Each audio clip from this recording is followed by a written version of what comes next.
دوستو، رمضان ہمیں یہی سکھاتا ہے کہ بھوک اور پیاس کو محسوس کرو تاکہ دوسروں کو تکلیف سمجھ سکو۔ آج ہم ایک نیکی کے سفر پر نکلے ہیں۔ ہم نے ارادہ کیا کہ ہم دو مستحق لوگوں کو ریڑھی دیں گے۔ ایک ریڑھی آج دے رہے ہیں اور دوسری بھی انشاءاللہ جلد دیں گے۔ رمضان کا مہینہ ہے، روزہ ہے اور گرمی بھی ہے، لیکن جب دل میں نیت صاف ہو تو راستے بھی آسان ہو جاتے ہیں۔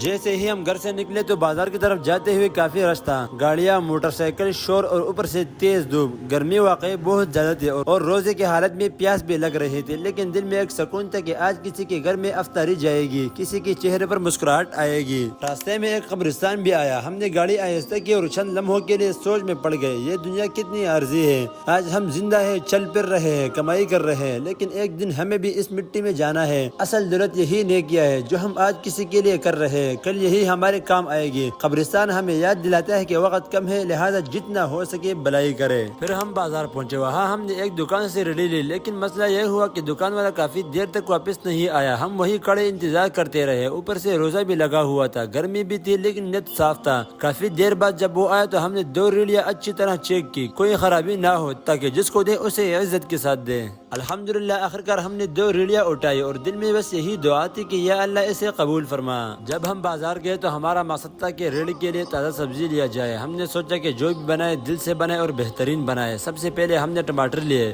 پھر پیاز، آلو، ہری مرچ، مٹر اور ٹنڈی بھی شامل کی تاکہ ریڑھی اور زیادہ اچھے لگے۔ ہر چیز ہم نے خود چیک کی، تازہ اور اچھی کوالٹی کی سبزی لیے تاکہ جو کھائے وہ دل سے دعائیں دے۔ پھر ہم نے ساری سبزی احتیاط سے لوڈ کی، گاڑی میں رکھی اور واپس روانہ ہو گئے۔ واپس جب دفتر میں پہنچے تو ہم نے سارا سامان ان لوڈ کیا، ہر چیز کو محبت سے رکھا۔ یہ صرف سامان نہیں تھا، یہ دعائیں تھی، یہ احساس تھا، یہ کسی کے چہرے کی خوشی تھی۔ سب سے پہلے ہم نے ریڑھی پر بینر لگایا، پھر جو سبزیاں تھی، ٹماٹر، پیاز، آلو وغیرہ، اس کو ہم نے ریڑھی میں ترتیب سے رکھا۔ پھر چلے گئے اس بابا کی طرف جس کی ہم نے ویریفیکیشن کرنی تھی۔ جب ہم ان کے گھر کی طرف جا رہے تو وہ ہمیں راستے میں ہی مل گئے۔ پھر جب ہم ان کے گھر پہنچے تو ہم نے ویریفیکیشن کی، ان کے گھر کے حالات چیک کیے۔ گھر کے حالات بالکل بھی ٹھیک نہیں تھے، آپ کو بھی نظر آ رہے ہیں۔ ان کا یہ گھر اپنا نہیں ہے، یہ کرائے پر ہے، 8 کرائے ہے، نہ سونے کے لیے کوئی جگہ ہے اور نہ بیٹھنے کے لیے۔ اس بابا جی کے دو بیٹے ہیں، ایک دیہڑی کا کام کرتے ہیں، وہ بھی کبھی ملتا ہے کبھی نہیں، اور جو دوسرا ہے وہ نابینا ہے، وہ دیکھ نہیں سکتا، اور بابا جی خود بھی کوئی کام نہیں کرتا۔ تو ہم نے سوچا یہی حقدار ہے، ہم اس کو واپس لے اپنے دفتر کی طرف۔ ہم نے سوچا کہ بابا جی کو ایک چھوٹا سا سرپرائز دیا جائے۔ ہم چپکے سے اندر گئے اور دروازے کے سامنے ریڑھی رکھ دی۔ جیسے ہی بابا جی نے دروازہ کھولا، سامنے ریڑھی دیکھ کر وہ چند لمحوں کے لیے خاموش ہو گئے، پھر ان کے چہرے پر ایسی مسکراہٹ آئی کہ وہ لفظوں میں بیان نہیں کر سکتے۔ انہوں نے فوراً ہاتھ اٹھا کر دعا دی، اور یقین مانے اس ایک دعا کی قیمت دنیا کی ہر چیز سے زیادہ ہے۔ دوستو، کسی کو خوش کرنا بہت آسان ہے، بس نیت صاف ہونی چاہیے۔